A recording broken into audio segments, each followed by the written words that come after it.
Hi viewers, అందరికీ నమస్కారం. Welcome to Sravya's recipes. ఇవాళ మన రెసిపీ దొండకాయ పెద్దలపాయ కారం. అయితే ఈ రెసిపీ ఎలా చేయాలి అనేది చూద్దామా ఇప్పుడు. ఇక ప్రాసెస్ స్టార్ట్ చేద్దామండి. బండి పెట్టుకొని ఆయిల్ పోసుకోండి. డీప్ ఫ్రైకి సరిపడా ఆయిల్ పోసుకోండి. ఇప్పుడు మనం ఆయిల్ పెట్టుకున్నాం కదండి, ఆయిల్ కాగిందండి. మనము కట్ చేసుకున్న దొండకాయ ముక్కలు వేసుకుందాం.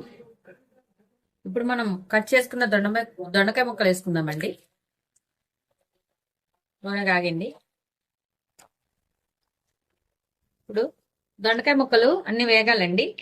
వేగనించుకొని పక్కన ఉంచుకుందామండి. వేయించుకొని పక్కన ఉంచుకుందాం. అది వేగేలోపు ఒక జార్ తీసుకోండి. జార్లో ఉల్లిపాయలు వేసుకోండి. మనం ఉల్లిపాయ అంటే దొండకాయ ముక్కల్ని బట్టి మనం ఉల్లిపాయలు తరుక్కొని ఉంచుకోవాలండి. కొంచెం లావుగా తరుక్కున్న పర్వాలా, కచ్చా పచ్చిగా పేస్ట్ చేసుకోవాలి. ఇలా ఉల్లిపాయలు అన్ని వేసేసుకోండి. ఇప్పుడు జీలకర్ర వేసుకోండి.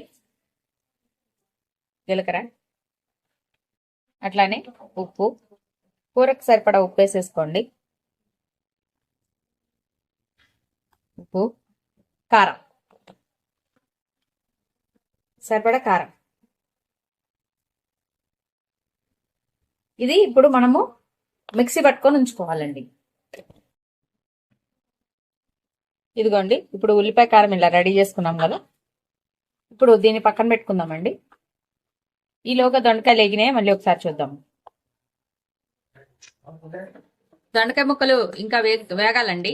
కంప్లీట్ గా వేగాలి దొండకాయ ముక్కలు. అప్పుడే మనము దీంట్లో ఉన్న పులుపు అనేది పోతుంది. ఇంకా వేగాలి. ఇదిగోండి, దొండకాయలన్నీ వేగిపోయినాయండి. ఇప్పుడు నేను ఈ దొండకాయలన్నీ తీసేస్తున్నాను. ఈ షేడ్ లోకి వచ్చేటట్టు వేయించుకోవాలండి. ఎందుకంటే పులుపు ఉంటది కాబట్టి కొంచెం ఎక్కువ వేయించుకోవాలా. పులుపు ఉంటే మాత్రం దొండకాయలు కొంచెం పండినవి ఉంటాయి కదా, ఇలా వేయించుకుంటే పులుపు చచ్చిపోద్దండి. ఇలా వేయించుకొని ఉన్న దొండకాయలు మొత్తం తీసేసుకుంటానండి. ఇప్పుడు మనం ఈ బాండీలో ఆయిల్ అంతా తీసేసుకోవాలండి. చూసారు కదా, బాండీలో ఆయిల్ అంతా నేను తీసేసానండి. ఇప్పుడు మనము ఈ దొండకాయ ముక్కలు వేసుకుందాము. మనం చేసుకున్న దొండకాయ ముక్కలు వేసుకుందాం. వేయించుకున్న దొండకాయ ముక్కలు, అలానే మనము పట్టించుకున్న ఉల్లిపాయ కారం పట్టుకొని ఉంచుకున్నాం కదండి, అది కూడా వేసేసుకుందామండి మొత్తం కూడా. మంట మాత్రము స్లిమ్ లో పెట్టేసుకొని చేసుకోండి. సిమ్ లో పెట్టేసుకొని చేసుకోండి. మంచిగా కలిపండి. ఇట్లా అంటే దొండకాయ ముక్కలకి పట్టేటట్టు మొత్తం కలుపుకోండి. కొంచెం అయితే ఆయిల్ బాండీలో ఉంచుకొని కలుపుకోండి.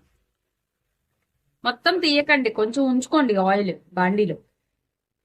ఎందుకంటే మనం కలిపుతున్నప్పుడు మళ్ళీ డ్రై అయిపోయినట్టు ఉంటుంది కదా, ఉండకుండా ఉండడానికి కోసం కొంచెం అయితే ఆయిల్ ఉంచుకోండి. ఇప్పుడు మనం ఇట్లా కలుపుకున్నాం కదా.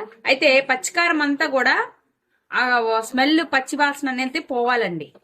ఈ ఉల్లిపాయ కారము అంతా వేసాం కదా, దీనికన్నా పచ్చి వాసన అనేది పోవాలండి.